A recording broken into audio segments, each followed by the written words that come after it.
अभी हमें क्या करना होता है, एक लाइन होती है, मान लो एक स्ट्रेट लाइन है और एक कोई भी कर्व है इस दुनिया का कोई भी कर्व है, ठीक है। हाँ मैं सब बता दूंगा, सर्कल की पैरामीट्रिक फॉर्म बता दी, मैं मेरे को पढ़ाने तो दो यार, ये बता दो वो बता दो, मैं कराऊंगा जब सब करा दूंगा, मैं कराने तो दो।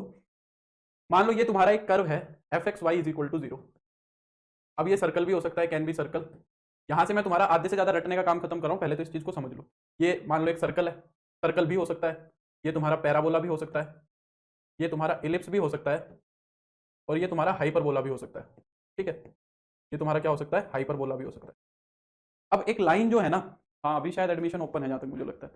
अब जब हमारा या ये और एनी और भी कोई कर्व हो सकता है, एनी अदर कर्व भी हो सकता है, जरूरी नहीं है यही हो, ये एक जनरल कंसेप्ट है एनी अदर कर्व।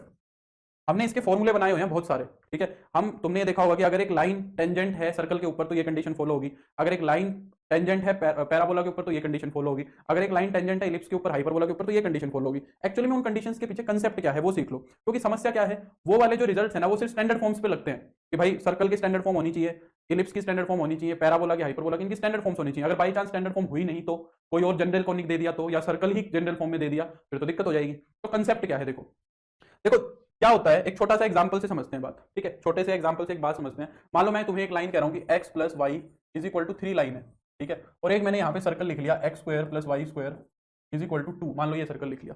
अब तीन चीजें हो सकती हैं, क्या हो सकता है, तीन चीजें हो सकती है। ये वाली जो लाइन है ये सर्कल को कट ही ना करे, हो सकता है ये सर्कल को टच ही ना करे, दूर से ही निकल जाए, है ना। पहला केस तो ये है कि अगर ये तुम्हारा सर्कल है तो लाइन इसके दूर से ही चली जाए। दूसरी पॉसिबिलिटी ये है कि लाइन इसको एक पॉइंट पे टच करके जाए, दूसरी पॉसिबिलिटी ये है। और तीसरी पॉसिबिलिटी ये है कि लाइन इसको क्या करके जाए, इसको इंटरसेक्ट करके जाए, बीच में से जाए, दो अलग अलग पॉइंट्स पे कट करे। और ये सिर्फ सर्कल के लिए नहीं है, ये सिर्फ सर्कल के लिए नहीं है, ये किसके लिए है, ये सब कॉनिक्स के लिए इन जनरल है, मैं यही समझाना चाह रहा हूं, ठीक है। ये क्या है, सबके सब कॉनिक्स के लिए बात है। तो ये कंसेप्ट क्या है ये समझो। देखो कुल मिला के हम क्या करना चाह रहे हैं, हमें ये पॉइंट्स निकालने होते हैं कि भाई ये वाला पॉइंट क्या आएगा, ये वाला पॉइंट क्या आएगा। ये वाले पॉइंट आने के लिए पहले हम ये देखना चाहते हैं कि कंडीशन क्या है, हमें इन पॉइंट से मतलब नहीं है। वो ये क्वेश्चन करता है कि find the value of this if the line is tangent to the circle, find the value of this, अगर ये हो रहा है वो हो रहा है, ऐसी कंडीशन देता है। जैसे कि मान लो मैं यहाँ पे थोड़ा सा ये कर दूं कि मान लो 3 की जगह मैंने यहाँ पे के लिख दिया, 3 की जगह मैंने क्या लिख दिया, यहाँ पे के लिख दिया, ठीक है। अब मैं क्या कह रहा हूं कि के की वो वैल्यू बताओ जिसके लिए ये जो मेरा सर्कल है ये इस लाइन को टच ही नहीं करता, दूर से निकल जाता है, इन दोनों का कोई लेना देना नहीं है। फिर मैं कह रहा हूं कि के की वो वैल्यू बताओ जिसके लिए ये लाइन सर्कल को छू के जा रही है, यानी कि टच करके जा रही है, यानी कि टेंजेंट है। और एक बात मैं क्या कह रहा हूं कि एक ऐसी वैल्यू बताओ के की जिसके लिए लाइन इसको दो अलग अलग पॉइंट्स पे कट करेगी, यानी कि वो सीकेंट लाइन बन रही है। तो वो कंडीशन से मेरे को मतलब है, मेरे को पॉइंट से मतलब नहीं है। अब मेरे को एक बात बताओ, जब भी हम दो कर्व्स का इंटरसेक्शन ही तो निकालने की कोशिश कर रहे हैं, जब यहां पे मैं दोनों कर्व्स को सोल्व करने की कोशिश करूंगा तो एक्स वाई की वैल्यू निकलेगी ही नहीं। जब मैं इन दोनों कर्व्स को सोल्व करने की कोशिश करूंगा तो एक वैल्यू निकलेगी एक्स वाई की, और जब मैं एक्स वाई की वैल्यू इन दोनों में से निकालने की यहां पे कोशिश करूंगा तो दो वैल्यू निकलेंगी। ये बात समझ आ रही है। जब इन दोनों इक्वेशंस को सोल्व करोगे तो एक क्वाड्रेटिक इक्वेशन बन के आएगी। एक्चुअली में वैसे तो कंसेप्ट जेई में आते हैं, पर ये हमारे को यूज हो सकता है, ज्यादा चांसेस है कोनिक के अंदर इक्वेशन बन जाता है। तो ये वाला जो सर्कल है, ये वाला जो सर्कल, ये वाली जो लाइन है, इस वाले सर्कल पे टेंजेंट होगी या कट करेगी या टच ही नहीं करेगी, कुछ नहीं करेगी। तो जब इनको सोल्व करेंगे तो क्वाड्रेटिक इक्वेशन बनेगी।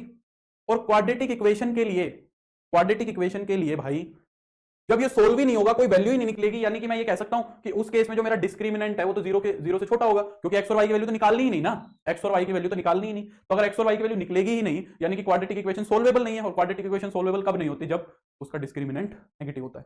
सर मुझे बीपीएससी के लिए हेल्प कर पाएगा ना, बीपीएससी तो रगड़ दोगे तुम। तो अब यहाँ पे यहां क्या होना चाहिए बताओ, हम कह रहे हैं कि एक वैल्यू निकलनी चाहिए, सोल्व तो कर रहे हो क्वाड्रेटिक इक्वेशन, सोल्व तो यहां पे भी तुम क्या करोगे, क्वाड्रेटिक इक्वेशन ही सोल्व करोगे, पर क्या होना चाहिए, एक ही वैल्यू निकलनी चाहिए। क्वाड्रेटिक इक्वेशन को सोल्व करके एक वैल्यू कब निकलती है, जब दोनों के दोनों रूट सेम आते हैं। और दोनों के दोनों रूट सेम कब आते हैं, जब उसका डिस्क्रिमिनेंट जीरो होता है, जब उसका डिस्क्रिमिनेंट क्या होता है, जीरो होता है। समझे इस बात को। तीसरी बात ये कि अगर वो उसको दो अलग अलग पॉइंट पे कट कर रही है, यानी कि हमारे पास दो रूट्स आ रहे हैं and both the roots are distinct, the roots are distinct, है ना। और रूट्स डिस्टिंक्ट कब होते हैं, when discriminant is positive. Discriminant क्या होना चाहिए तुम्हारा, पॉजिटिव होना चाहिए। अब मेरे लिए मशहूर मशहूर टाइप तो ये है, वो ये पूछता है कि वो कंडीशन बताओ या वो के की वैल्यू बताओ जिसके लिए ये लाइन इसके ऊपर टेंजेंट है। अब मैं तो ये कहूंगा कि उन कंडीशंस को रट्टा मारने की कोई खास जरूरत तो तुम्हें है नहीं, सच पूछो तो कंडीशन को रट्टा मारने की कोई खास जरूरत नहीं है, पर हमें तरीका पता होना चाहिए हमें क्या करना है। अब देखो मैं बारी बारी से तीनों चीजें कराता हूं। पहले वाले केस के लिए पहले तो हम क्या करेंगे, यहां से y की वैल्यू निकाल के इसमें रख देंगे, ठीक है। y की वैल्यू निकाल के इसमें रख दो, ठीक है। तो जब y की वैल्यू इसके अंदर रखोगे तो y की वैल्यू क्या आएगी, k माइनस एक्स, या x की निकाल के रख दो, y की रख दो, जिसकी रखनी है रख दो। तो मैं यहां रखूंगा एक्स स्क्वायर प्लस में k माइनस एक्स का whole square is equal to 2, ये हो जाएगा। जब मैं इसको सिंप्लीफाई करूंगा तो एक्स स्क्वायर प्लस के square plus x square minus का 2kx इज इक्वल टू 2 हो जाएगा। और जब मैं यहाँ से क्वाड्रेटिक इक्वेशन बनाऊंगा तो क्या बनेगी, 2x स्क्वायर माइनस का 2kx प्लस में के स्क्वायर माइनस 2, ये क्वाड्रेटिक इक्वेशन बन गई। अब पहले केस के लिए हम क्या कह रहे हैं कि ये इंटरसेक्ट ही नहीं करेंगी, यानी कि जो मेरा डिस्क्रिमिनेंट है वो लेस देन 0 आएगा। डिस्क्रिमिनेंट भी निकाल लो एक बार अलग से। डिस्क्रिमिनेंट क्या आएगा, बी स्क्वायर यानी कि 4k स्क्वायर माइनस का 4ac माइनस का 4, a की वैल्यू कितनी है 2 है, c की वैल्यू कितनी है k स्क्वायर माइनस 2 है, ठीक है, p स्क्वायर माइनस का 4ac। तो जब मैं इसको सोल्व करूंगा तो ये हो जाएगा 4k स्क्वायर माइनस का 8k स्क्वायर और प्लस का 8, तो ये कितना हो जाएगा तुम्हारा माइनस का 4k स्क्वायर और प्लस का 8। ये डिस्क्रिमिनेंट आ गया। पहली वाली चीज के लिए हम क्या कह रहे हैं, इस सिचुएशन के लिए हम कह रहे हैं कि डिस्क्रिमिनेंट नेगेटिव आना चाहिए, यानी कि डिस्क्रिमिनेंट नेगेटिव होगा, यानी कि माइनस का 4k स्क्वायर प्लस 8 जो है ना वो लेस देन 0 होना चाहिए, यानी कि माइनस का 4k square is less then minus 8 होना चाहिए। के स्क्वायर की वैल्यू कितनी आएगी, -4 से डिवाइड कराओगे तो इनइक्वालिटी का साइन चेंज हो जाएगा, तो के स्क्वायर की वैल्यू 2 से बड़ी आनी चाहिए। और ऐसे रियल नंबर कौन से होते हैं जिनमें के की वैल्यू, जिनके स्क्वायर की वैल्यू 2 से बड़ी होती है, तो वो नंबर्स कौन से होते हैं, वो नंबर्स होते हैं -∞ से -2 तक के और फिर 2 से इन्फिनिटी तक के। तो अगर तुम्हें उस लाइन को कोई लेना देना ही नहीं रखना है, उस लाइन का तुम्हें सर्कल से कोई लेना देना ही नहीं रखना है, तो फिर के को इनमें से कुछ भी ले लो जो तुम्हारा मन करे। के जो है इस, अरे या भाई ये मत बोलो मैंने कोई गलती कर दी है, तो ये कितना हो गया तुम्हारा, ये भी गलती लिखा है, 8 दूनी प्लस का 16 आएगा, तो ये हो जाएगा माइनस का 4k स्क्वायर प्लस का 16, तो ये कितना हो जाएगा माइनस का 4k स्क्वायर प्लस का 16 इज लेस देन 0, माइनस का 4k square less than minus का 16, के स्क्वायर की जो वैल्यू है ग्रेटर देन 4 आएगी। बाई चांस मैंने सॉल्यूशन सही लिखा था, देखो बाई चांस मैंने सॉल्यूशन क्या लिखा था, -∞ से -2 यूनियन 2 से इन्फिनिटी, उसके अकॉर्डिंग मेरे को √2 लिखना था ना, उसके अकॉर्डिंग मेरे को √2 लिखना था, पर किस्मत देखो सही लिखा था।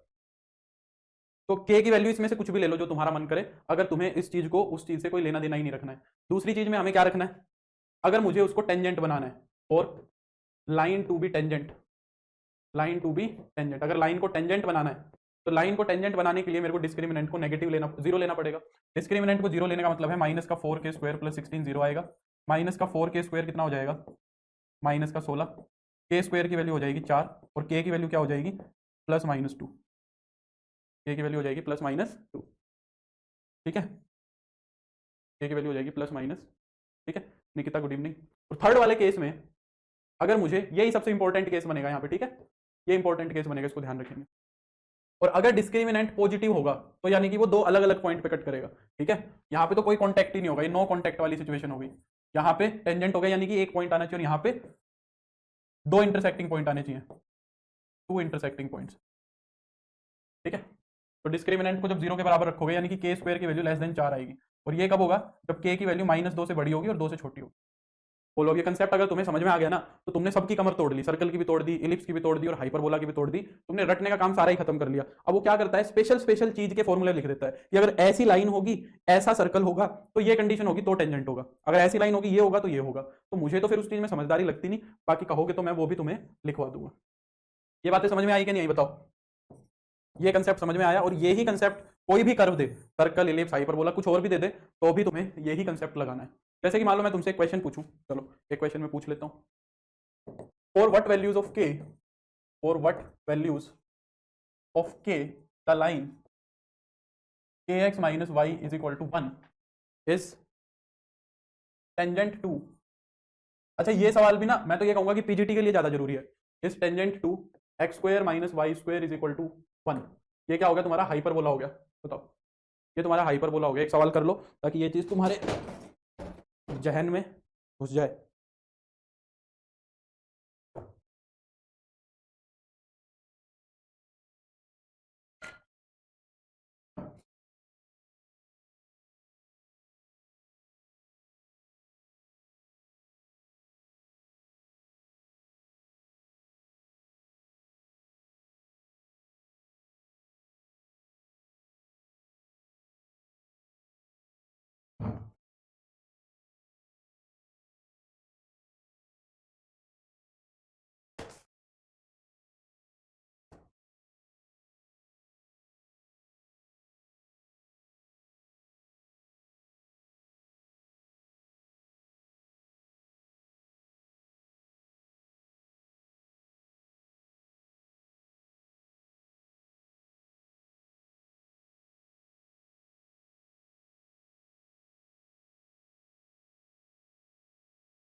आदर्श ने वैल्यू निकाल दी है, वेरी गुड।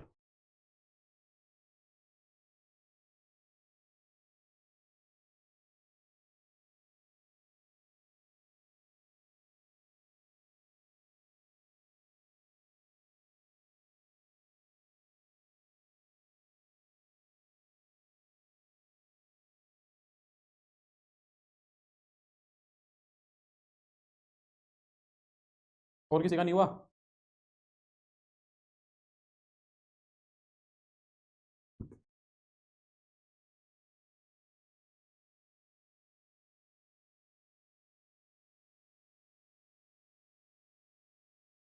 ये क्या निकाल दिया मोनिका?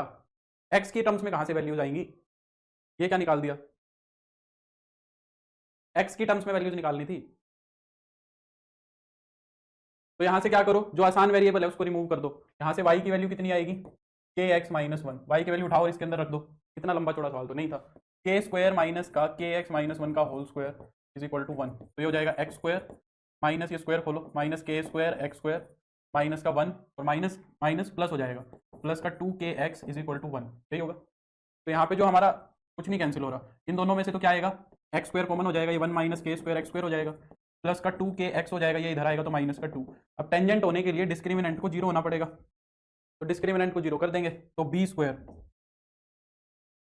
अब हमारे बोर्ड साहब बकवास करेंगे। हाँ, तो बी स्क्वायर कितना होगा? फोर के स्क्वायर माइनस का फोर, ए की वैल्यू कितनी है? वन माइनस के स्क्वायर, और सी की वैल्यू है माइनस का two is equal to zero. तो ये हो जाएगा फोर के स्क्वायर प्लस का एट इंटू में वन माइनस के स्क्वायर। इसको सिंप्लीफाई तो करना है बस, चार से डिवाइड हो रहा है, तो ये हो जाएगा के स्क्वायर प्लस टू और माइनस का two k square is equal to zero, है ना। तो माइनस का टू के स्क्वायर जो है वो तुम्हारा माइनस टू के इक्वल आ रहा है। एक सेकंड एक सेकंड एक सेकंड एक सेकंड एक सेकंड भैया, माइनस टू के स्क्वायर नहीं, सिर्फ माइनस का के स्क्वायर। तो के स्क्वायर की वैल्यू कितनी आ गई? टू आ गई। तो के की वैल्यू क्या होनी चाहिए फिर? प्लस माइनस रूट टू होनी चाहिए। के की वैल्यू क्या होनी चाहिए? Plus minus root two. समझ गए? बोलो, कर दोगे अब ऐसा सवाल आएगा तो? अगर ऐसा क्वेश्चन आएगा तो कर देंगे या नहीं कर देंगे?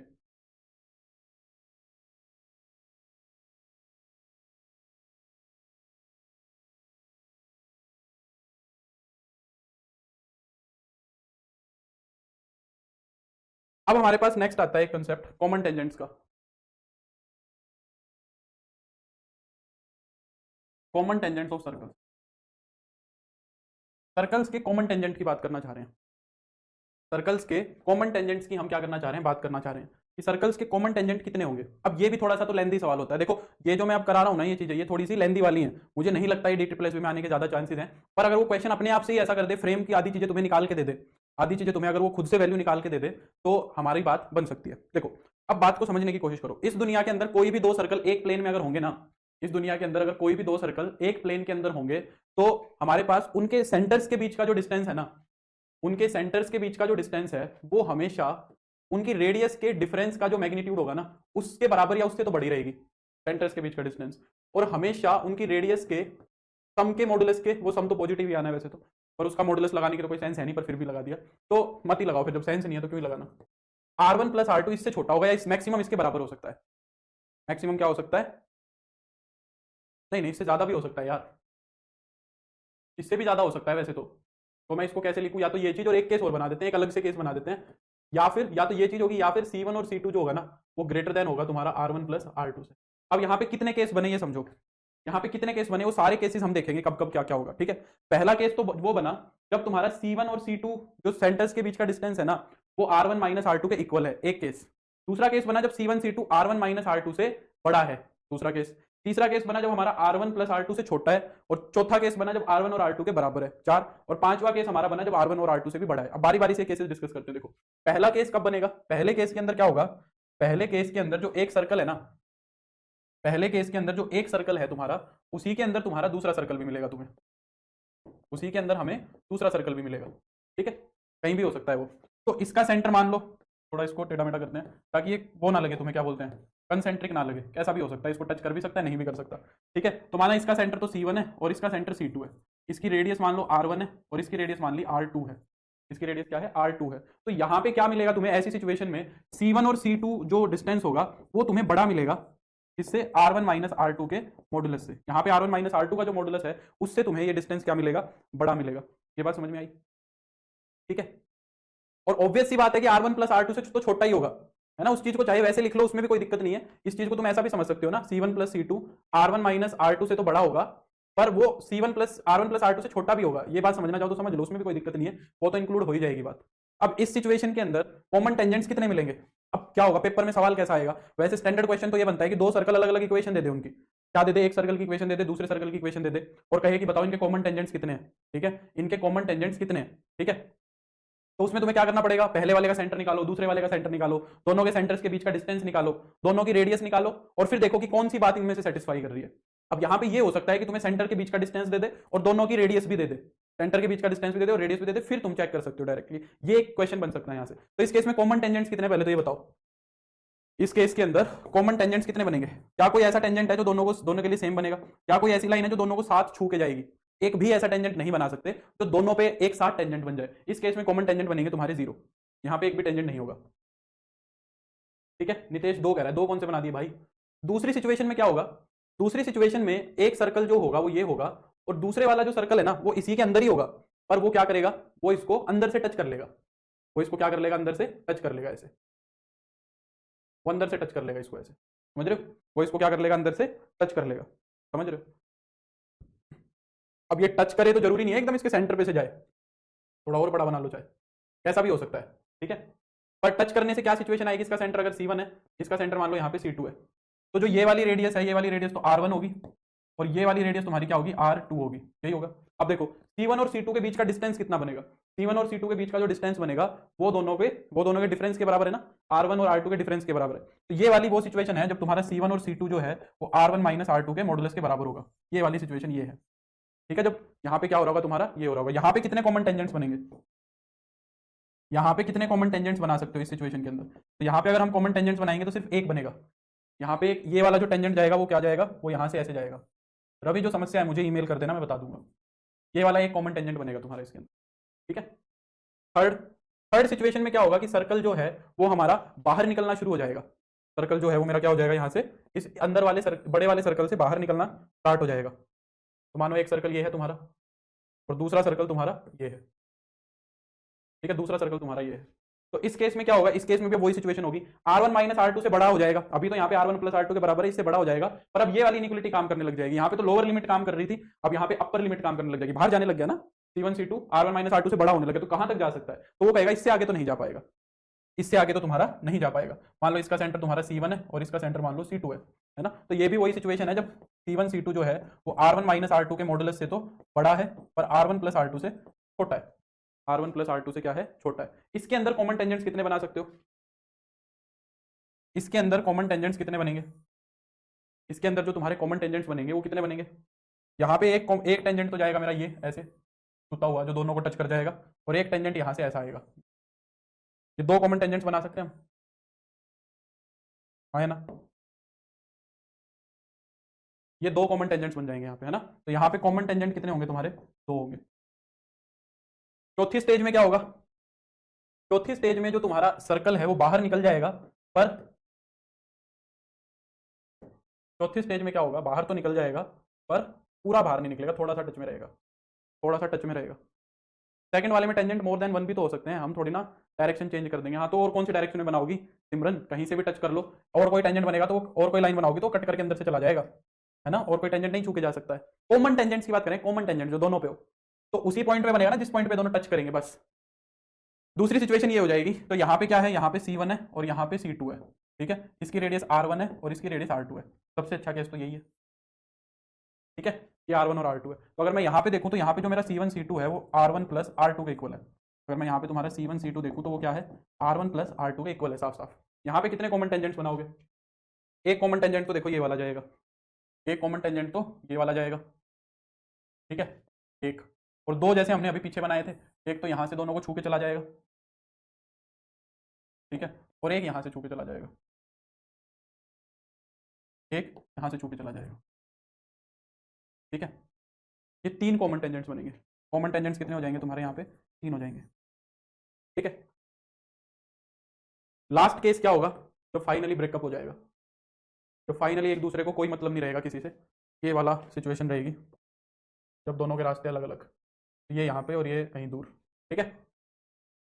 तो यहाँ पे जो ये सेंटर है ये C1 है, ये सेंटर C2 है, इसकी रेडियस है R1, इसकी रेडियस है R2। दिख रहा है कि दोनों के सेंटर्स का डिस्टेंस इतना दूर हो गया कि अब वो मैनेजेबल ही नहीं है। C1 C2 क्या है, greater than R1 plus R2 है। C1 C2 क्या है, वो greater than R1 plus R2 हो गया है ना। अब यहाँ पे कितने कॉमन टेंजेंट्स बना सकते हो, यहाँ पे कॉमन टेंजेंट बनेंगे 4, ये सबसे ज़्यादा केसेस वाला टेंजेंट वाला है। देखो एक कॉमन टेंजेंट तो ये बन जाएगा, कैसे बनाऊँ मैं इनको, एक उसको काट देता है इसको, एक तो ये बन गया, ठीक है। फिर एक यहाँ से ऐसे आ जाएगा, ठीक है। फिर एक यहाँ से ऐसे आ जाएगा, एक यहाँ से ऐसे आ जाएगा, और एक यहाँ से ऐसे चला जाएगा।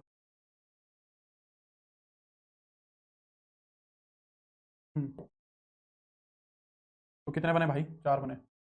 यहाँ पे कॉमन टेंजेंट्स कितने होंगे, यहाँ पे कॉमन टेंजेंट्स 4 होंगे, ठीक है। तो ये कॉमन टेंजेंट्स की कहानी हो गई। टाइम कंज्यूमिंग बहुत होता है कॉनिक सेक्शन, है ना, क्योंकि एक चीज़ को समझने के लिए बहुत माथा खराब करना पड़ता है, टाइम कंज्यूमिंग होता है, ठीक है।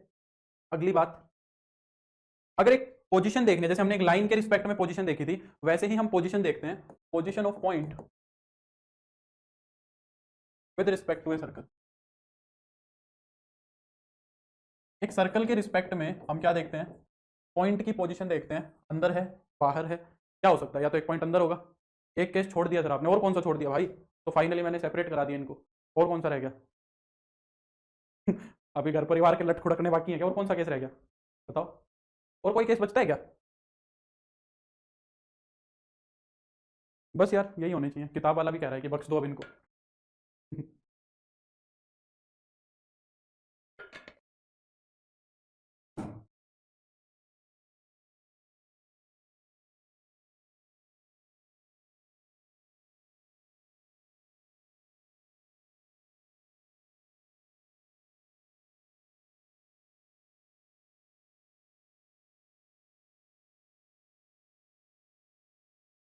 इतने ही होते हैं।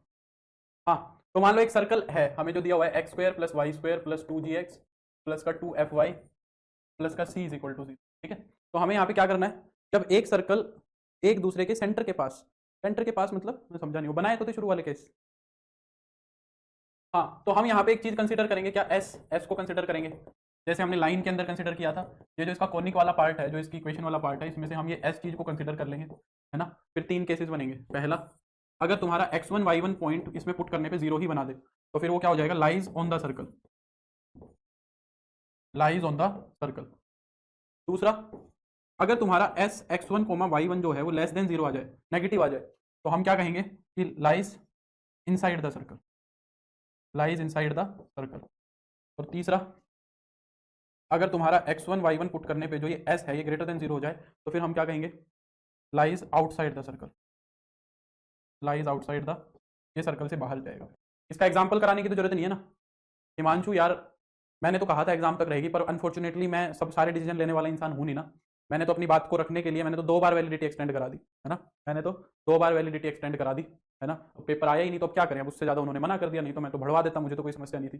फिर अल्टीमेटली मैंने ये कहा कि भाई वैलिडिटी नहीं बढ़ा रहे हो तो एटलीस्ट रजिस्ट्रेशन तो ओपन कर दो, ताकि बच्चा दोबारा ही खरीद ले, है ना। 1000-1500 रुपये की बात है, नौकरी तो जिंदगी भर की है, पहली सैलरी में इतनी सैलरी मिल जाएगी कि वो 200 बार नहीं, 200 बार से भी ज़्यादा बार सब्सक्रिप्शन ले सकता है। इतनी तो नहीं होगी 200 बार, खैर ज़्यादा बोल दिया, पर ठीक है ना। तो इस वजह से तो यहाँ पे इतना सर्कल के अंदर कर लो, काफ़ी रहेगा। कर लोगे इतना सर्कल के अंदर, हाँ हाँ ठीक है हिमांशु, कोई नहीं, समझ गया मैं, बहुत सारे हिमांशु हैं, पर मुझे पता है कौन सा हिमांशु क्या बात करता है।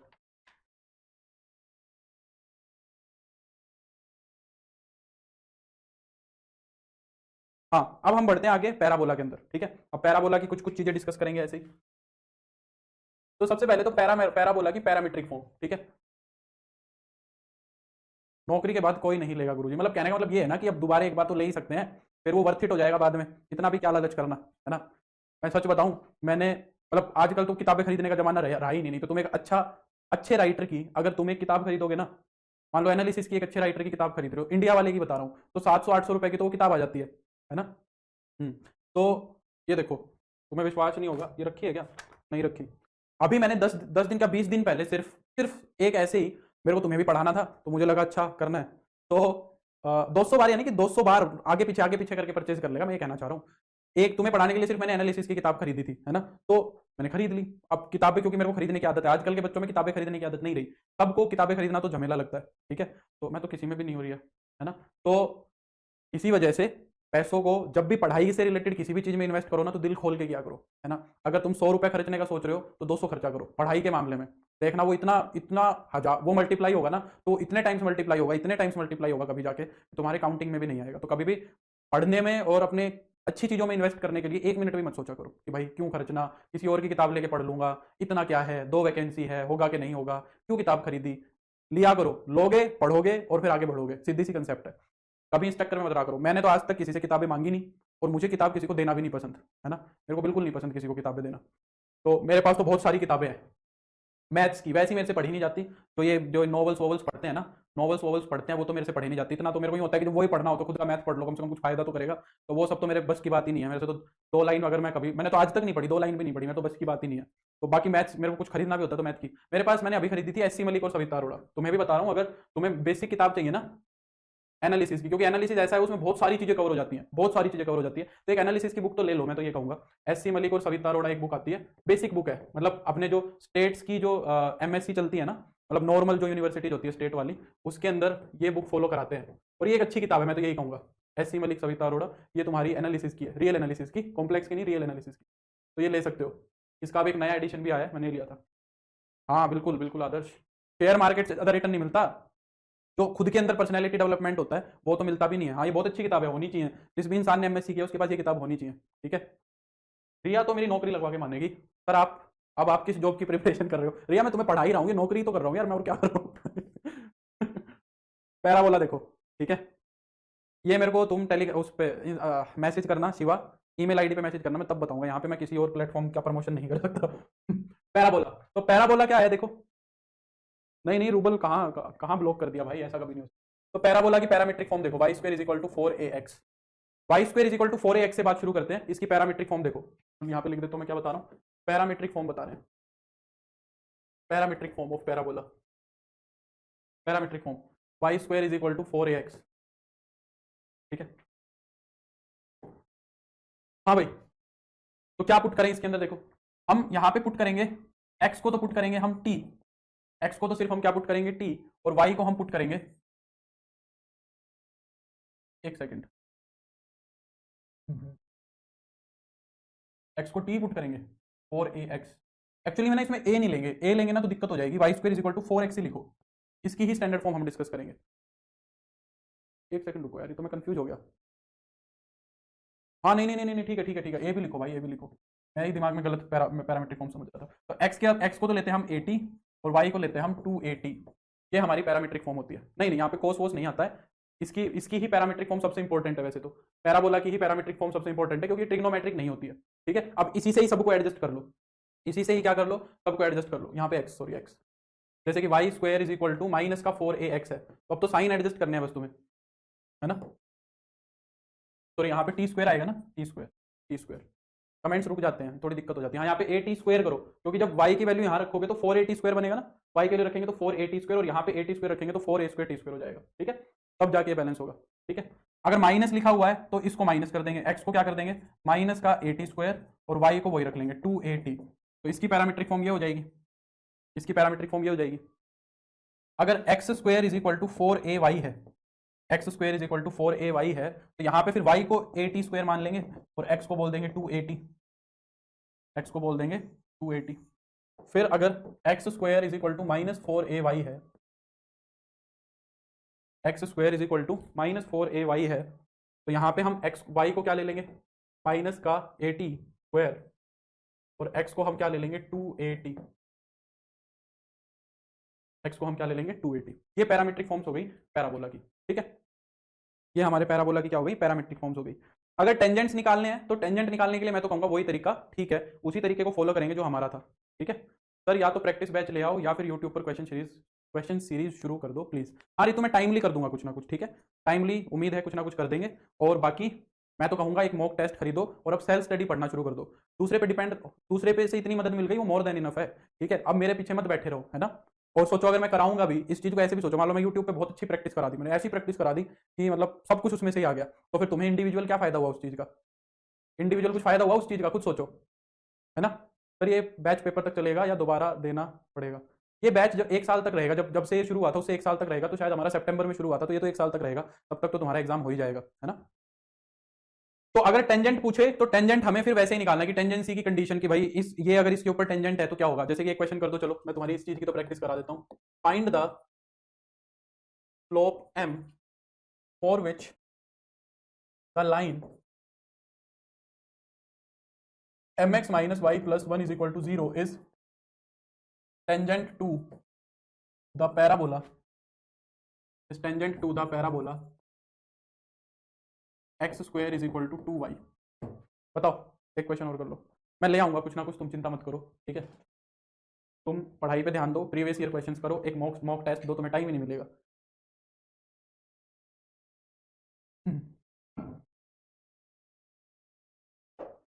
बस जब नौकरी लग जाओ तो मेरे को भूलना मत बस।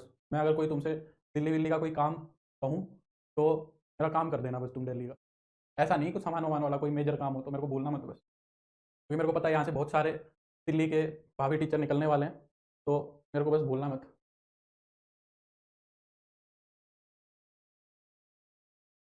आदर्श ने निकाल दिया, शाबाश। ये तो आसान ही है क्योंकि इसमें तो क्वाड्रेटिक भी नहीं है, वाई की वैल्यू बस उठा के रखनी है इधर, ये तो क्वाड्रेटिक भी नहीं है। सर मेरे पास 2024 टू 2021 के प्रीवियस ईयर हैं, आपके पास सेंड करना है क्या? अगर उस पर वाटर मार्क है तो मत करना, और नहीं है तो कर दो रितु, मैं बच्चों को दे दूंगा। रिया मेरे को ना ईमेल कर दो mathematicsbymayank@gmail.com, स्पेस मत देना कहीं भी। सर क्वेश्चंस में तो प्रैक्टिस करा दोगे आप, मेरे यूट्यूब चैनल का प्रमोशन कर देना। अच्छा ठीक है सर, क्लियर करते ही आपसे मिलने आऊँगा, ठीक है हिमांशु? कभी नहीं सर भूलूंगा सर आपको, कभी नहीं, सिलेक्शन के बाद आपको जरूर मिलूंगा। ठीक है डन। फिर एक एक हम ना गेट टुगेदर रख लेंगे, उसमें सारे मिलेंगे, है ना? पार्टी वार्टी करेंगे थोड़ी सी, एक गेट टुगेदर रख लेंगे कहीं पे, ठीक है रितु डन। सारे दिल्ली में ही तो लोग हो गए, ये भी अच्छी बात है, देखो कितनी अच्छी बात है। अगर हमारे बैच से मान लो बच्चे लगे, तुम लगे, बच्चे तो कहाँ से हो, तुम सारे कैंडिडेट जो हो, अगर सारे लगे तो सारे दिल्ली में रहोगे, सोचो कितनी अच्छी बात है। आपस में मिलोगे भी तो कहोगे हाँ यार हम भी उसी बैच में थे, हम भी उसी बैच में थे, ना? बहुत बढ़िया। आया, ठीक है रिया। तो यहाँ से y की वैल्यू, ये किसी ने नहीं कहा कि सर काम हो तो जरूर बताना, मिलने जैसा सवाएंगे, पर ये नहीं कहा किसी ने कि सर कोई काम हो तो जरूर बताना, कोई दिक्कत नहीं है। y is equal to mx+1, ऐसे ही मजाक कर रहा हूँ, काम की तो क्या ही जरूरत पड़ती है, अब इतनी अपनी लाइफ में इतने बिजी हो जाते हैं बाद में बस। पर ये है कि अपनी नौकरी के बाद चेंज मत होना, बस जैसे अभी हो वैसे के वैसे रहना, अपने परिवार वालों के लिए, है ना? अपने परिवार वालों के लिए वैसे ही रहना, अपने प्रेमी प्रेमिकाओं के लिए एकदम वैसे ही रहना, और सबसे इंपॉर्टेंट खुद के लिए भी वैसे ही रहना, ठीक है? बहुत जरूरी है। तो यहाँ से हम डिस्क्रिमिनेंट को 0 के बराबर रख देंगे। डिस्क्रिमिनेंट कितना आएगा? बी स्क्वायर करेंगे तो 4m² माइनस का 4ac, तो यहाँ से 4m² प्लस का 8 आ गया। ये तो गड़बड़ आ रही है यार, ये तो गड़बड़ है, ये तो गड़बड़ हो रही है। बी स्क्वायर माइनस का ये तो बनेगा ही नहीं 0, सिमरन इसमें थोड़ी सी समस्या है, ठीक है रिया, ठीक है आदर्श, ये तो बनेगा ही नहीं, ये तो नेगेटिव आ रहा है। नो एम एग्जिस्ट, ये कभी भी टेंजेंट नहीं हो सकता, no such no m exist, ये लाइन कभी भी इसके ऊपर टेंजेंट नहीं बन पाएगी, एम की तुम वैल्यू ले लो। फिर कोई दिक्कत नहीं है नितेश, फिर कोई दिक्कत, ठीक है? चलो तो ये हमारी यहाँ से चीज हो जाएगी, ठीक है? हाँ, अब ना एक मैं तुम्हें यहाँ से एक दो चीजें बता देता हूँ, अच्छी अच्छी सी बात, ये मेरे को ना तुम्हें वहां पे भी बतानी चाहिए थी सर्कल के अंदर, मैं यही बता देता हूँ। हमें ना कई बार, जैसे कल एक क्वेश्चन हमने किया था अगर तुम्हें याद हो, जिसमें टेंजेंट पूछा हुआ था पर उसके अंदर पॉइंट लाइन उसके ऊपर नहीं था, या हो तो भी, तो अगर मेरे से एक सर्कल के अंदर टेंजेंट पूछ रहा है, सर्कल वाला केस कर रहा हूँ मैं, वो पीछे छूट गया था, या उसकी एक स्लाइड में ऐड कर देता हूँ, रुको मैं एक स्लाइड ऐड कर देता हूँ यहाँ पे, ठीक है? तो यहाँ पे हम क्या कह रहे हैं, tangent to a circle, tangent to a circle at point x1 y1। अगर x1 y1 के ऊपर, सर्कल के ऊपर एक टेंजेंट पूछा है तो इसका तरीका क्या है? देखो एक छोटी सी इसमें ट्रिक बोल लो या कुछ भी बोल लो। तो जैसे कि मान लो सर्कल तुम्हारा ये है x² + y² + 2gx प्लस का 2fy + c = 0, तो टेंजेंट कैसे बनता है? देखो टेंजेंट कैसे बनता है, जब भी क्वाड्रेटिक होगा ना, क्वाड्रेटिक को तोड़ दो उसके साथ, और इनटू में जो वेरिएबल है उसके साथ जो पॉइंट है उसका पार्ट, और जहां पे भी पावर नहीं है, सिंगल पावर है, वहां पे ट्वाइस को यूज करो, समझो? जैसे कि x² है तो x को ब्रेक कर दो x1 में, x² को ब्रेक कर दो x1 में, x1 वो पॉइंट वाला पॉइंट है, y² जो है वो क्या है y1 है, y² को हम क्या लिख सकते हैं y1, फिर देखो अब यहाँ पे 2x को यूज करना है, 2x को, यहाँ पावर नहीं है तो 2x को, अगर खाली x होता तो मैं 2 से डिवाइड और 2 से मल्टीप्लाई कराता। अब यहाँ पे 2x मेरे को दिया हुआ है तो इसको मैं क्या लिखूंगा, g इंटू में x प्लस x1, ठीक है। सिमिलरली यहाँ पे f और 2y को हम क्या लिखेंगे, y प्लस y1 और प्लस का c इज इक्वल टू 0। ये जो होगा ना ये हमारा टेंजेंट बन जाएगा पॉइंट फॉर्म में। जैसे कि मान लो मैंने तुमसे एक सिंपल सा क्वेश्चन कर दिया, फाइंड द, और ये रूल ना ये हर जगह यूज होगा, ये चाहे तुम्हारा पैराबोला है, चाहे इलिप्स है, चाहे हाइपरबोला है, किसी पॉइंट के ऊपर अगर पैराबोला पूछा है तो ये लगाओ आंख बंद करके। जैसे कि मान लो मैं कहूं find the tangent, find the tangent to the circle, find the tangent to the circle x square plus y square plus 2x minus 4y minus 3 is equal to 0 at 2 minus 3। बताओ क्या होगा, बोलो बताओ। अगर हम ये टेंजेंट निकालना चाहें तो ये टेंजेंट कितना आएगा, बोलो।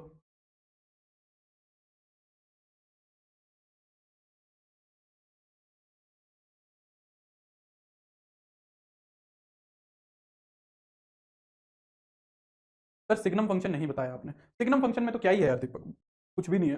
सिग्नम फंक्शन यही तो होता है, मोड एक्स ओवर एक्स। इसको डिफाइन कर देता है 1 if x is greater than 0, 0 if x is equal to 0, -1 if x is less than. तो क्या होगा, शायद यही होता है ना। फंक्शन बताए तो बड़े सारे थे मैंने तुम्हें, छूट क्या होगा। ये ऊपर चले गया यार, एक फालतू में स्लाइड गंदी हो गई। आज तो सजा सजा के लिख रहा था मैं, पर ये ऊपर चला गया। कितना आया बताओ, आदर्श का आ गया, वेरी गुड। आदर्श की बढ़िया स्पीड बन गई है, सिलेक्शन पक्का है। x1, तो x1 कितना है तुम्हारा 2 है, तो यहाँ पे 2 लिख देंगे, प्लस y1 कितना है, माइनस का 3 है। 2x ऑलरेडी दिया हुआ है ना, 2x ऑलरेडी दिया हुआ है, तो यहाँ पे x प्लस x1 बन जाएगा। माइनस का यहाँ पे 4y है तो 2 अलग करो, 2y को हम लिख देंगे y प्लस y1 कितना है, माइनस का 3 है, और -3 इज इक्वल टू 0। सर अब आप तो अभी बोल दीजिए क्या काम है, अभी कुछ काम नहीं है यार। 2x minus 3y plus x plus 2 minus 2y plus 6 minus 3 is equal to 0, ये हो जाएगा। जोड़ दो इसको, 2x प्लस x हो जाएगा 3x माइनस का 5y, और 5y आएगा ना, हाँ ये रहा 5y, और 2 प्लस 8 प्लस का 5 इज इक्वल टू 0। ये टेंजेंट बन जाएगा, ठीक है, पॉइंट फॉर्म में। बिल्कुल। मोनिका, रूबल, सिमरन, वैशाली, वैशाली का थोड़ा सा गड़बड़ है, ममता का ठीक है, रिया का भी थोड़ा सा गड़बड़ है ना। चलो ये हो गई हमारी बात यहाँ से। सेम काम हमें किस में करना है, सेम काम हमें करना है पैराबोला के अंदर। सेम काम मुझे किस में करना है, पैराबोला के अंदर करना है। तो अगर पैराबोला के अंदर बाई चांस टेंजेंट पूछा है तो कर दोगे क्या, अब ये दोबारा बताना जरूरी है। जैसे कि मान लो मैंने कह दिया, जैसे कि मान लो मैंने कह दिया कि find the tangent to parabola, find the tangent to parabola at -1, -1 given by x square is equal to minus का y, x square is equal to minus का वाई।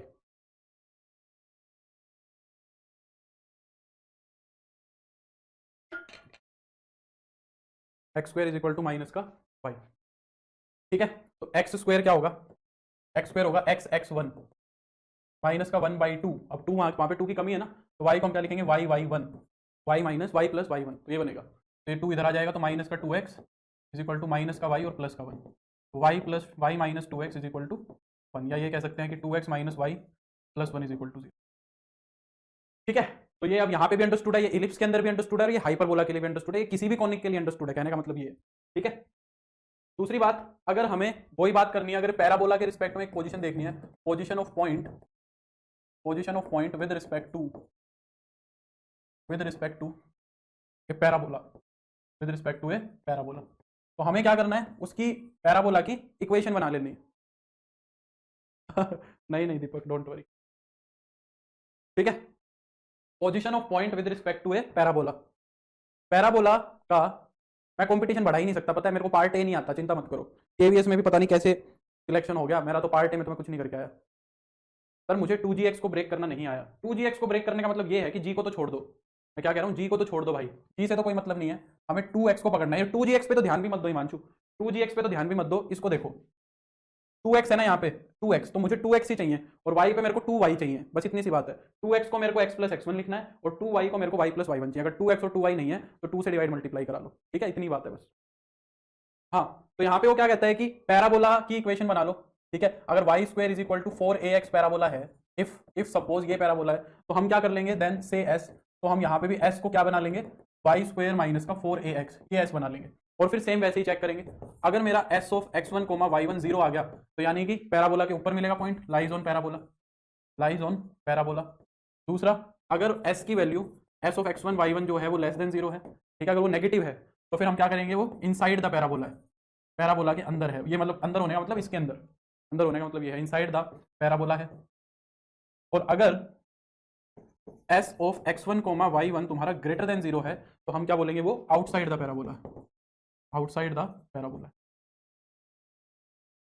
वो तुम्हारा आउटसाइड द पैराबोला। क्लियर? तो ये parabola के अंदर इतनी बातें ध्यान रखेंगे, काफी है। फिर उसके बाद आता है हमारी इलिप्स की कहानी। इलिप्स की पैरामीट्रिक फॉर्म आसान है। इलिप्स की अगर पैरामीट्रिक फॉर्म की बात करें तो इजी है। अगर मैं इलिप्स की पैरामीट्रिक फॉर्म की मैं बात करूं तो x square upon a square plus y square upon b square is equal to 1 है। तो देखो ये तो सर्कल वाली ही बन रही है, बस ए और बी ही तो चेंज हुए हैं, वहां पे ए और बी सेम होते हैं, तो वहां पे हम ए कोस थीटा ए साइन थीटा ले सकते हैं। तो यहाँ पे मेरे को वो ए और बी एडजस्ट कराने हैं बस। तो यहाँ पे मैं एक्स को तो मान लूंगा क्या, ए कोस थीटा, और वाई को मैं क्या मान लूंगा, बी साइन थीटा। एक्स को तो मैं मान लूंगा ए कोस थीटा और वाई को मैं क्या मान लूंगा, बी साइन थीटा। ठीक है, एक्स को तो हम एज्यूम कर लेंगे ए कोस थीटा और वाई को एज्यूम कर लेंगे B sine theta.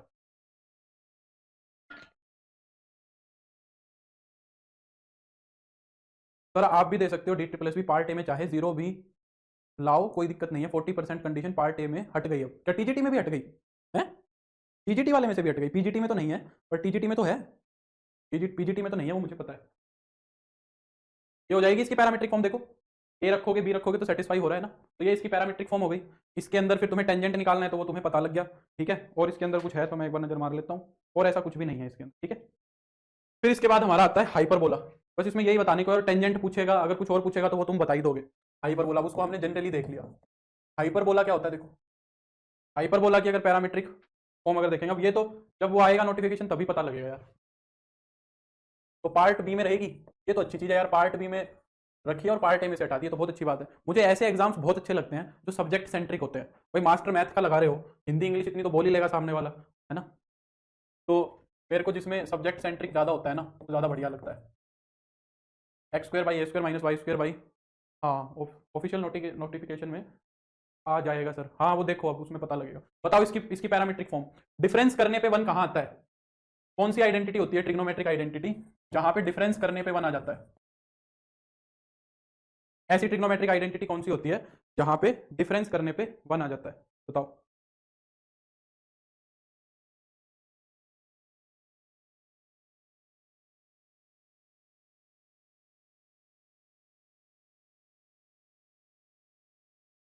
Equation of normal की जरूरत नहीं है आदर्श, अगर by chance equation of normal पूछ ले तो अपना डेरिवेटिव करके निकालना, ठीक है आदर्श। उसमें फिर तुम्हें ना रटने की चीजें बहुत सारी हो जाएंगी। हाँ बिल्कुल नितेश, अगर देखो मैं फिर बता रहा हूँ, अगर तुम्हें फॉर्मूला वाइज अगर एकदम जैसे रटते हैं वो सारी चीजें करनी है तो वीओडी में से देख लेना, उसमें मैंने फुल डिटेल में पढ़ाया है कॉनिक। इतना डेप्थ में करने की जरूरत है नहीं, पर उसमें मैंने सारी चीजें बताई है ना। सीकेंट और टेन, बिल्कुल सीकेंट और टेन को लेकर चलेंगे। तो यहाँ पे हम एक्स को तो मान लेंगे ए सीकेंट थीटा और वाई को हम मान लेंगे बी टेन थीटा, ये मान लेंगे, ठीक है। बी को हम क्या मान लेंगे, वाई को हम क्या मान लेंगे, बी टेन थीटा, ठीक है।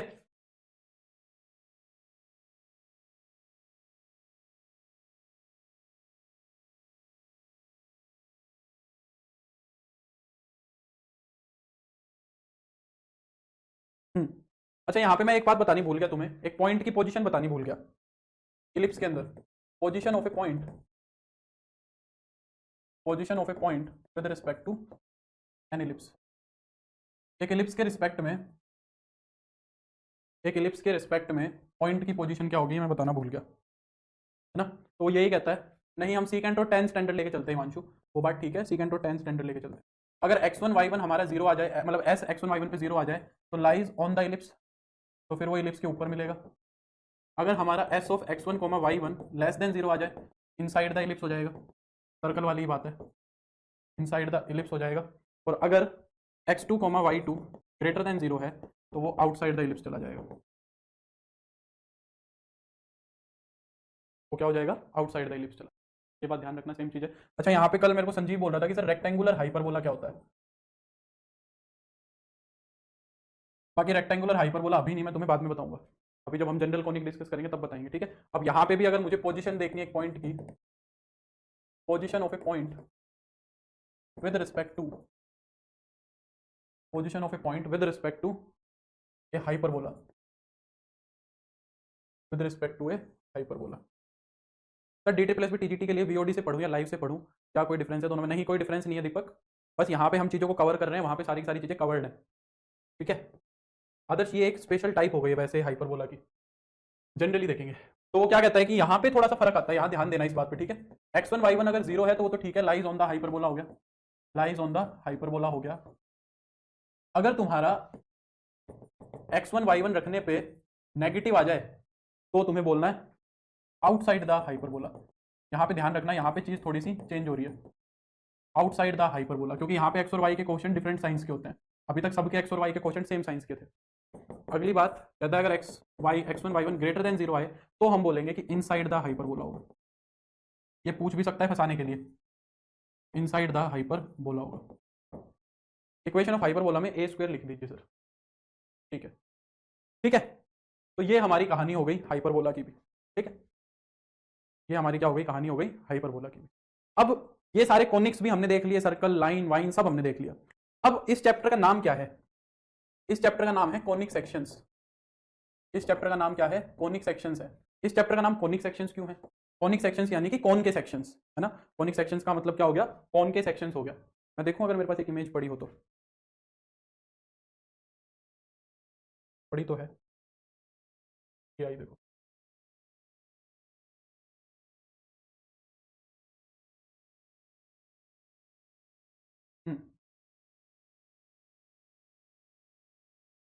हमने जो चैप्टर किया उसका नाम हम क्या रख के चल रहे हैं? कॉनिक सेक्शंस रख के चल रहे हैं। कॉनिक सेक्शंस का मतलब क्या है? कौन के सेक्शंस, ठीक है। Please show inside and outside of hyperbola. बिल्कुल संजीव, दिखा देते हैं। इनसाइड का मतलब क्या है? आउटसाइड, पहले इनसाइड का मतलब क्या है? ये हाइपरबोला है, तो इनसाइड का मतलब इन लोब्स के अंदर, इन लोब्स के अंदर। और आउटसाइड का मतलब क्या है? इन लोब से बाहर कहीं भी, ठीक है। एक ही पॉइंट होगा, दोनों तरफ कैसे बाहर हो सकता है, ठीक है। तो दोनों तरफ कर लो, इधर भी हो सकता है। तो कॉनिक सेक्शंस का मतलब कि कौन के हिस्से। तो कौन के हिस्से हम कैसे डिस्कस करते हैं? ये यहाँ पे तुम देख रहे हो, एक इसके अंदर ना दो कौन्स है, एक कौन तो ऊपर रखा हुआ है और एक कौन नीचे रखा हुआ है, ठीक है। इस पूरे फिगर को हम कंबाइंडली क्या बोलते हैं? डबल नेप्ड कौन बोलते हैं। इसको हम क्या बोलते हैं? डबल नेप्ड कौन। ये ऊपर से भी, ऊपर भी एक कौन लगाया है और नीचे भी एक कौन लगाया है। ऊपर भी हमने क्या लगाया? एक कौन लगाया, और नीचे भी हमने क्या लगाया? कौन लिया है। अब हमने क्या लिया? एक प्लेन लिया। हमने क्या किया? एक प्लेन ले लिया, ठीक है। एक प्लेन ले लिया, मान लो ऐसे एक फट्टा ले लिया, ठीक है। हमने क्या किया? एक ऐसे ये फट्टा ले लिया। इस फट्टे से हमने कौन को काटना शुरू कर दिया, ठीक है। और हमने काट काट के देखा कि क्या क्या बन रहा है इस प्लेन का, इस प्लेन का और इस कोन का क्या क्या इंटरसेक्शन बन रहा है। हमने ये देखना शुरू किया, ठीक है। एक सेकंड रुको, अब अगर एक इमेज और मिल जाए मुझे तो मजा आ जाए।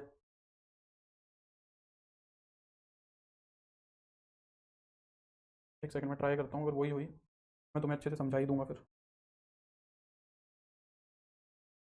बढ़िया बढ़िया बढ़िया, क्या आ गया। तो हमने क्या किया? हमने ये जो डबल नेप्ड कौन था ना, इसको हमने कट करना शुरू कर दिया। कैसे? उस प्लेन से अलग अलग तरीके से हमने कट करके देखा। ये तुम्हारे सामने है। सबसे पहले हमने क्या पढ़ा था? कॉनिक्स के अंदर हमने सर्कल पढ़ा था। तो हमने क्या किया? जो वो प्लेन था ना तुम्हारा, जो तुम्हारा वो प्लेन था, उसको मैंने एकदम परपेंडिकुलरली काट दिया ऐसे, मतलब वो कौन ऐसे रखा है, सोचो उसमें से ऐसे कट कर दिया। तो अब मुझे बताओ, जब तुमने उसको कट कर दिया और तुम इसके अंदर से देखोगे तो प्लेन का कैसा हिस्सा दिखेगा? क्या तुम्हें प्लेन का सर्कुलर हिस्सा नहीं दिखेगा? इंटरसेक्शन का मतलब क्या हुआ? जो कॉनिक के ऊपर भी है, जो कौन के ऊपर भी है, और पैराबोला के प्लेन के ऊपर भी है। तो ये वाली जो बाउंड्री है, यही तो इन दोनों का कॉमन पार्ट बनेगा। और ये अंदर से जब देखोगे तो कैसी दिखेगी? क्या ये तुम्हें सर्कुलर नहीं दिखेगी? क्या ये तुम्हें सर्कुलर नहीं दिखेगी? बताओ। तो पहला कॉनिक हमारा ऐसा बना जब हमने डबल नेप्ड कॉन को बीच में से कट कर दिया एकदम परपेंडिकुलरली, तो उनका जो इंटरसेक्शन आया उसको हम क्या बोलते हैं? उसको हम बोलते हैं सर्कल, ठीक है। फिर हमने क्या किया? हमने इसको थोड़ा सा टिल्ट करके काट दिया ऐसे। अब क्या, मैंने प्लेन को ऐसे कट कर दिया टिल्ट करके। जब मैं इसको ऐसे टिल्ट करके कट करूंगा तो जब मैंने अंदर झांक के देखा तो एक ऐसा फिगर बन रहा था।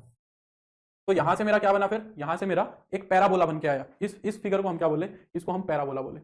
राम राम प्रतिभा। इस कॉनिक को हम क्या बोलते हैं? पैराबोला बोलते हैं, ठीक है। समझ ही नहीं रहे हो बात? बिना कट किए भी ये सर्कुलर है, बिना कट किए की बात नहीं है, हम दोनों का इंटरसेक्शन देख रहे हैं। तो जब तक कट नहीं करोगे इतना इंटरसेक्शन आएगा कैसे?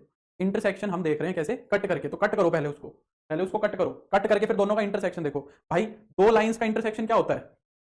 दो लाइंस का इंटरसेक्शन का मतलब क्या है? कि ऐसी चीज जो दोनों लाइन के ऊपर हो। तो दोनों लाइन के ऊपर एक पॉइंट होता है। एक प्लेन और एक लाइन का इंटरसेक्शन क्या होता है? मान लो ये एक प्लेन है, इसमें से एक लाइन जा रही है आर पार। तो तुम क्या देखोगे कि इस प्लेन के और इस लाइन के साथ कॉमन चीज क्या है? तो इन दोनों के साथ कॉमन चीज एक पॉइंट है। वैसे ही अब इस कोनिक के साथ और इस प्लेन के साथ कॉमन चीज देखो क्या है? तो बस एक ये ऐसा कर्व दिखेगा तुम्हें, ये लोकस दिखेगा। ये कहना चाह रहा हूं, यहाँ पे हमने क्या किया था, इसको ऐसे बीच में से कट करा दिया था, है ना। अब यहाँ पे वो क्या करे, सर्कल ही है, बस इस प्लेन को थोड़ा सा ऐसे कर दो, इस प्लेन को थोड़ा सा टिल्ट कर दो, तो एक ऐसी डिस्क शेप बन जाएगी, एकदम एग्जैक्ट सर्कुलर नहीं बनेगी, एक डिस्क शेप बन जाएगी, जिसको हमने क्या बोला, इलिप्स बोला। और एक बार वो क्या कहता है कि परपेंडिकुलरली कट करो, पर खड़ा होकर कट करो उसको, एकदम ऐसे वर्टिकली कट करो। तो वर्टिकली कट करोगे तो एक हिस्सा तो यहां से ऐसा बनेगा तुम्हारा, और एक हिस्सा तुम्हारा यहां से ऐसे बनेगा, एक हिस्सा तुम्हारा ऐसे बनेगा। तो ये दो हिस्से मेरे, एक ऊपर और एक नीचे ऐसा बनेगा, तो इनको दोनों को कंबाइंडली हमने क्या बोल दिया, हाइपरबोला बोल दिया। समझ आई मेरी बात या नहीं आई? इस तरीके से हमारे कॉनिक बनते हैं, इस तरीके से हमारे क्या बनते हैं, कॉनिक बनते हैं। एक चीज और दिखानी थी, वो नहीं है, एक और दिखानी है, ये दिखा।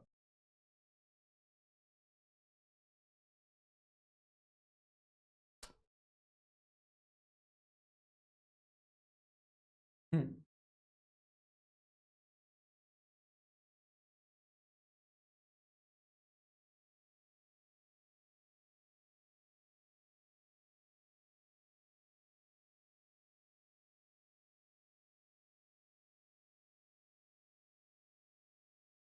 कोई एक अच्छा सा फिगर हो ना। अच्छा तुम खुद ही समझने की कोशिश करो, मैं खुद ही समझाता हूँ तुम्हें, ये तो नहीं मिलेगा। मुझे एक बात बताओ, मान लो इस कोन को मैं इस तरीके से कट करूं कि एक प्लेन को तो मैं ऐसे रख दूं, दो प्लेन्स का यूज कर रहा हूं मैं, एक प्लेन को तो इस लाइन पे यहां पे रख दूं, इस लाइन पे एक यहां पे रख दूं, और एक प्लेन को मैं इधर से ऐसे रख दूं, तो दोनों के ऊपर अगर इंटरसेक्शन देखोगे तो ये दो लाइंस दिखेंगी। अगर दोनों के ऊपर तुम इंटरसेक्शन देखोगे तो क्या ये दो लाइंस नहीं दिखेंगी, बताओ। एक प्लेन को इधर रख दोगे तो एक ये वाली दिखेगी, और एक प्लेन को इधर रख दोगे तो एक ये वाली मिलेगी, तो क्या ये दो लाइंस कॉमन नहीं मिलेंगी तुम्हें? तो इसको ना डीजेनरेट केस बोलते हैं, इसको एग्जैक्ट ये कॉनिक नहीं होता है, पर यह बोलते हैं कि एक ऐसा केस भी बन सकता है। इसको डीजेनरेट केस काफी होते हैं, पर एक ये डीजेनरेट केस हमारा, एक डीजेनरेट केस क्या है कि भाई मान लो तुमने यहाँ इस बीच वाले पॉइंट में से प्लेन को पास करा दिया, बीच वाले पॉइंट में से अगर प्लेन को पास करा दिया तो पॉइंट का, सॉरी, कॉनिक का और प्लेन का कॉमन पार्ट सिर्फ एक पॉइंट आएगा, वो भी एक डीजेनरेट केस होता है, तो उसको हम बोल देते हैं वो पॉइंट सर्कल बन गया। अब ये वाला केस थोड़ा सा इंपॉर्टेंट है क्योंकि हमें स्टडी करना पड़ता है। तो इस डीजेनरेट केस के अंदर मेरा क्या बन रहा है, पेयर ऑफ स्ट्रेट लाइंस बन रहा है। तो अब कॉनिक की सेंस में हम यहीं से पढ़ना शुरू करते हैं, पहले तो पेयर ऑफ स्ट्रेट लाइंस बनाते हैं, फिर हम सर्कल बनाते हैं, फिर पैराबोला, फिर इलिप्स और फिर हाइपरबोला। अब ये बात तुम्हें समझ में आ गई होगी कि कौन कैसे बना, इतना कोई जरूरी नहीं है, तो पढ़ाने के लिए यूज होता है, कॉम्पिटिशन में ये सब चीजें कहीं काम नहीं आएंगी। हाँ, तो अब एक जनरल इक्वेशन ऑफ कॉनिक लिखनी है हमें कि भाई एक जनरल कॉनिक क्या होता है, general equation of conic, general equation of conic, general equation of conic क्या होगा ये देखना है। हाँ, तो इसीलिए कॉनिक सेक्शंस बोलते हैं ना, सारे कर्व इसी कॉनिक में दिख गए, इसीलिए उसको हम क्या बोलते हैं, कॉनिक सेक्शन बोलते हैं, कि एक ही कौन से बन गया सब कुछ। ठीक है। हम्म, तो हम क्या कहते हैं कि जनरल कॉनिक क्या होता है हमारा, इस दुनिया का हर कॉनिक जो है ना, वो इस फॉर्म में लिखा जाएगा, a x square plus 2hxy plus b y square plus 2gx plus 2fy plus c is equal to 0। Hi sir, TGT maths में ग्रेजुएशन लेवल का मैथ आता है, कुछ लोग बोल रहे हैं शिवम भाई कौन सी निद्रावस्था से उठे हो। शिवम कह रहा है कि कुछ लोग ऐसा बोल रहे हैं कि टीजीटी मैथ्स में ग्रेजुएशन लेवल तक का मैथ आता है। भाई हमने तो 3 महीने लगा दिए शिवम उसको पढ़ने के लिए, वही आएगा। सही सुना है, पर बहुत देर बाद सुना है। ठीक है विश्वजीत, रिकॉर्डेड ले लिया करो, अब ज्यादा नहीं लगेंगे दीपक।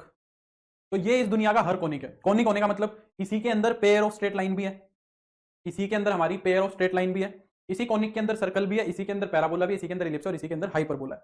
तो अब हमसे कई बार कुछ ऐसा क्वेश्चन पूछ लेता है कि कब तो ये कॉनिक हमारा किसको रिप्रेजेंट करेगा, पेयर ऑफ स्ट्रेट लाइन को, कब ये कॉनिक हमारा सर्कल को रिप्रेजेंट करेगा, कब ये कॉनिक इलिप्स को करेगा, कब ये हाइपरबोला को करेगा। तो हमने उसके लिए कुछ टेक्निक्स बनाई है। ठीक है, तो हम क्या कहते हैं कि हम एक डिटर्मिनेंट कैलकुलेट करते हैं, हम क्या करते हैं, एक डिटर्मिनेंट कैलकुलेट करते हैं। हम कहते हैं कि ये डिटर्मिनेंट कैलकुलेट करो, वैसे तो ये एक वैल्यू होती है डेल्टा, मेरे को ये वैल्यू तो याद नहीं रहती, मेरे को डिटर्मिनेंट याद रहता है, मैं देख के लिख देता हूँ। बिल्कुल नितेश रूबल। तो डिटर्मिनेंट क्या होगा, ए बी सी प्लस 2fgh। अगर तुम ये याद रख सको तो ये याद रख लेना, ये रखना पड़ेगा, माइनस का ए एफ स्क्वायर माइनस का बी जी स्क्वायर माइनस का सी एच स्क्वायर, ये डेल्टा तुम्हें याद रखना पड़ेगा, ये तुम्हें डेल्टा याद रखना पड़ेगा। इसी कर्व में ही है सारी की सारी values, a b c f g h, ये सारा इसमें ही है। ठीक है, बाकी ये याद नहीं रहता है तो आसान है ये डिटर्मिनेंट याद करना।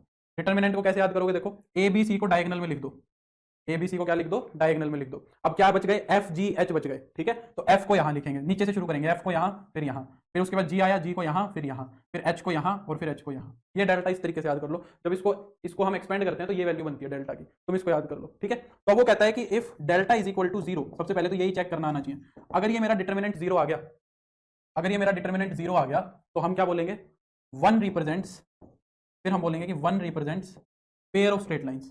तो फिर वो जो कोनिक है ना, वो पेयर ऑफ स्ट्रेट लाइंस को रिप्रेजेंट कर रहा है।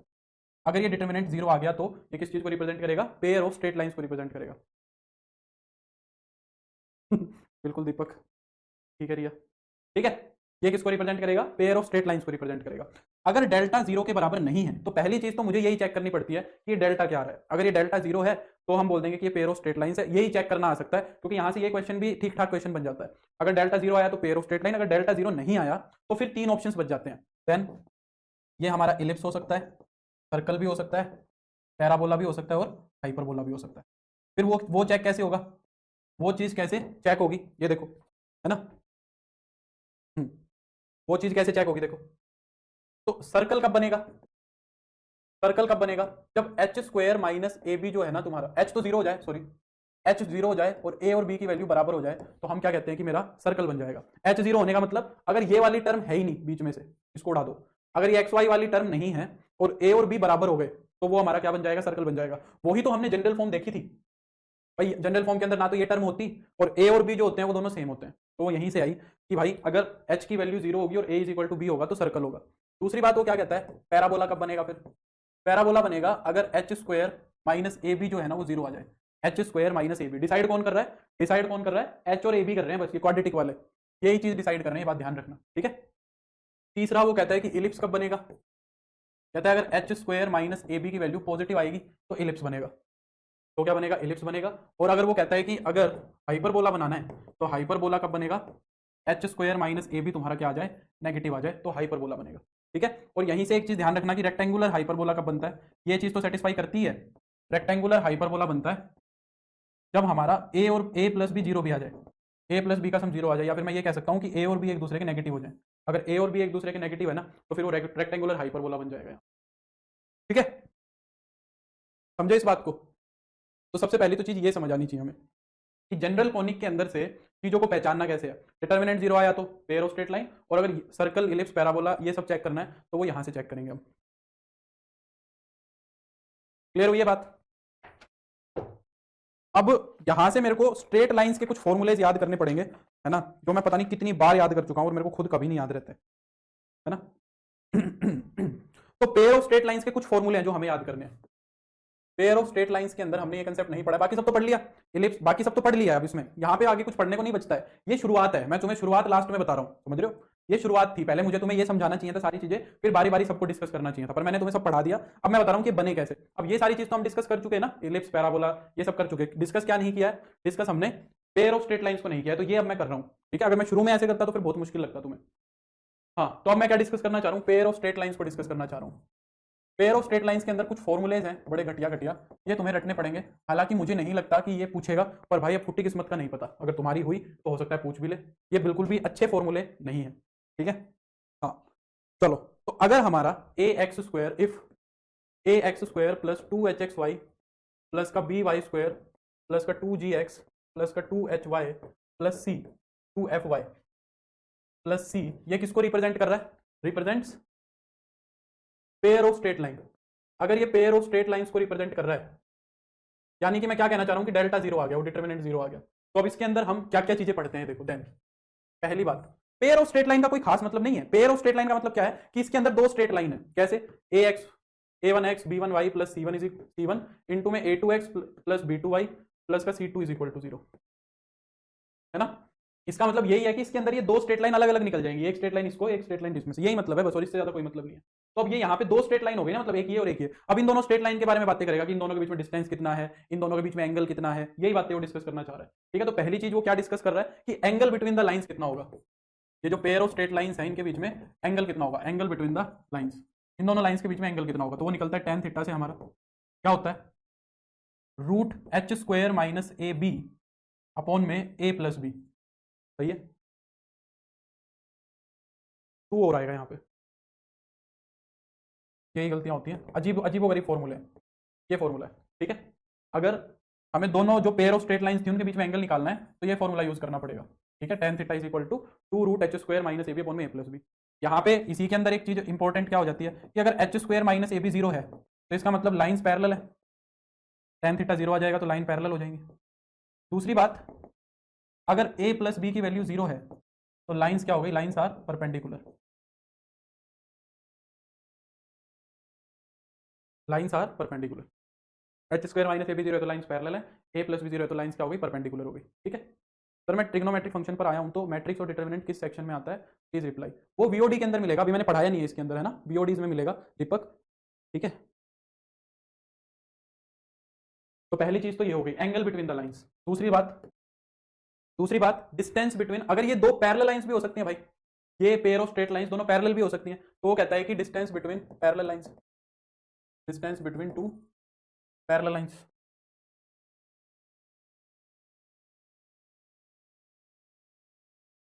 Distance between two parallel lines, ये मेरे को याद नहीं है, तो क्या होगा डिस्टेंस देखो, 2√g² माइनस ए सी अपॉन में सी into a plus B, sorry A into a plus B, और ये रूट पूरे पे आएगा, यही चीजें नहीं याद रहती हैं, ये रूट पूरे पे आएगा g² माइनस ए सी अपॉन में ए इंटू में ए प्लस बी, ठीक है। या तो ये आएगा, या तुम ये सेम फॉर्मूला ये वाला भी यूज कर सकते हो, f² पूरे पे रूट आएगा, f² minus b c upon में बी इंटू ए प्लस, ठीक है। तो distance between two parallel lines ऐसे हो जाएगा। इस पे क्वेश्चंस आए हुए हैं, कोई नहीं आए हुए हैं तो ये करा दिया मैंने, मार लो रट्टा, ठीक है। ये इंपॉर्टेंट है, ये थोड़ा इंपॉर्टेंट है तीसरे वाला, क्या, equation of bisectors. Equation of bisectors का मतलब क्या है, ये देखो, ये थोड़ा इंपॉर्टेंट है। देखो अगर दो पेयर ऑफ स्ट्रेट लाइंस है तो ऐसी होंगी, अब इनके एंगल्स को बाइसेक्ट करने वाली कितनी लाइन होगी सोचो, इनके बीच जो एंगल है, इस एंगल को बाइसेक्ट करने वाली एक लाइन जाएगी, और इन दोनों एंगल्स को भी बाइसेक्ट करने वाली एक और लाइन जाएगी, तो यानी कि इनके एंगल्स को बाइसेक्ट करने वाली भी एक पेयर ऑफ स्ट्रेट लाइन होगी। तो ये जो हमारी येलो वाली पेयर ऑफ लाइंस थी, उनके लिए व्हाइट वाली दो पेयर ऑफ लाइंस और मिल गई ना, व्हाइट वाली दो पेयर ऑफ लाइंस और मिल गई, तो वो क्या होगी देखो, है ना। ये मेरे को थोड़ी सी ना गलत लग रही है, ये मुझे थोड़ा सा, चलो कोई नहीं, इससे पहले मुझे फिर तुम्हें एक बात और बतानी पड़ेगी, तो वो उसमें होता है, ठीक है। पहले क्या देखो, इससे पहले तुम देखो point of intersection, point of intersection of pair of straight line, point of intersection निकालो पहले तो, थोड़ी देर और चलेगी बस नितेश, 10 मिनट में कर दूंगा, खत्म ही हो रहा है बस। ये पेयर ऑफ स्ट्रेट लाइन का जो इंटरसेक्टिंग पॉइंट है ये कैसे निकलेगा, तो अगर तुम्हें ये एस दिया हुआ है, पूरा का पूरा ये एस दिया हुआ है, तो तुम्हें क्या करना है, एस को पार्शियली डिफरेंशिएट कर लेना है, जीरो एक्स के रिस्पेक्ट में, इसको जीरो के बराबर रख दो, और फिर एक्स को वाई के रिस्पेक्ट में पार्शियली डेरिवेटिव करके जीरो के बराबर रख दो।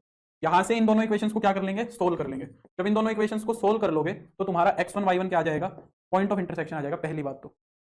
नहीं, b इंटू में a प्लस बी होगा रितु, ये b इंटू में a प्लस बी ही होगा, ठीक है। हाँ, फोर्थ, अब वो कहता है कि इक्वेशन ऑफ बाइसेक्टर्स कैसे निकलेगी, इक्वेशन ऑफ बाइसेक्टर्स, अगर इक्वेशन ऑफ बाइसेक्टर्स निकालनी है तो वो क्या कहता है, ये वाली नहीं पूछता है वैसे इसके अंदर, मैं बताऊंगा कौन सी वाली पूछता है तो ये भी इंपॉर्टेंट, x माइनस x1 का होल स्क्वायर माइनस y1 का होल स्क्वायर अपॉन में a minus b is equal to में x माइनस x1 इंटू में y माइनस y1 अपॉन में ab अपॉन में h, और यहाँ पे जो तुम्हारा x1 y1 क्या है, x1 y1 है हमारा point of intersection, x1 y1 क्या है, पॉइंट ऑफ इंटरसेक्शन, ठीक है। ये इक्वेशन ऑफ बाइसेक्टर्स हो गए, ठीक है। अब क्या होता है ना कि कई बार ये हो सकता है कि हमारी जो है ना यहाँ पे एक होमोजीनियस इक्वेशन बन सकती है, second degree homogeneous equation, second degree homogeneous equation, ये थोड़ा सा इंपॉर्टेंट है, इसको देख लेना, कुछ फर्क नहीं है पर यहाँ से एक दो चीजें वो देख लेना, सेकंड डिग्री होमोजीनियस इक्वेशन, बस फिर ये फिनिश है। सेकंड डिग्री होमोजीनियस इक्वेशन क्या होगी, ये ax² plus 2hxy plus by² is equal to 0, बस ये इतना, बाकी कोई पार्टी नहीं है, बस इसके अंदर x और y और xy है, 2 डिग्री की होमोजीनियस है। ये हमेशा क्या करती है, ऑलवेज रिप्रेजेंट्स, ये हमेशा रिप्रेजेंट्स करती है, represents pair of straight lines, ये हमेशा पेयर ऑफ स्ट्रेट लाइंस को ही रिप्रेजेंट करती है, समझ आ रही है बात। अब अगर ये हमेशा पेयर ऑफ स्ट्रेट लाइन को रिप्रेजेंट करिए, देखो इसका सेटिस्फाई करने वाला पॉइंट कौन सा है, सेटिस्फाई करने वाला पॉइंट 0 0 है ना, तो यहाँ पे इंटरसेक्टिंग पॉइंट हमेशा 0 0 होगा, है ना। तो इस केस में जो इक्वेशन ऑफ बाइसेक्टर बनती है ये इंपॉर्टेंट है, ठीक है। यहाँ पे जो इक्वेशन ऑफ बाइसेक्टर्स बनेगी तो उसमें x1 और y1 को 0 ले लेंगे सिंपली, तो वो क्या हो जाएगी तुम्हारी x² माइनस y² अपॉन में a minus b is equal to xy upon h, is equal to xy upon में h, समझ रहे हो, ये हो जाएगा, ठीक है। एक छोटी सी जाते जाते, अब इसका भी क्या ही छोड़ना, इसी के अंदर डिग्री ऑफ होमोजेनियस इक्वेशन के अंदर जो दोनों लाइंस है ना, उनके स्लोप्स का सम भी हम बता सकते हैं, सम ऑफ स्लोप्स कितना होगा उन दोनों लाइंस के स्लोप्स का सम, m1 प्लस m2 होगा तुम्हारा माइनस का 2h बाई a, और प्रोडक्ट ऑफ स्लोप्स क्या होगा, प्रोडक्ट ऑफ स्लोप्स हो जाएगा तुम्हारा m1 m2, M1 M2 तुम्हारा कितना होगा A/B, ठीक है। इसी के अंदर, किसके अंदर, इसके अंदर, इसी के अंदर इक्वेशन ऑफ बाइसेक्टर्स के अंदर, ठीक है। बस खत्म, और कुछ नहीं करना है तुम्हें कॉनिक्स के अंदर, इतना कर लोगे वो भी बहुत ज़्यादा है, हो जाएगा इसमें सब कुछ। अगर फिर भी तुम्हें थोड़ी खुजली हो कि हमें और डिटेल में पढ़ना है तो VOD में देख लेना एक बार, उसमें मैंने और भी पढ़ाया हुआ है, ठीक है। अब हो गई संतुष्टि कॉनिक में, बताओ संतुष्टि हुई या नहीं हुई? नहीं हुई तो और करेंगे, और हो गई तो ठीक है। मैं इसकी शीट शेयर कर दूंगा तुम्हें, वो यूपी वाली शीट शेयर करूंगा, वो करना तुम, ठीक है। उसके अंदर पेयर ऑफ स्ट्रेट लाइंस के क्वेश्चन है, ठीक है। अब हुई संतुष्टि?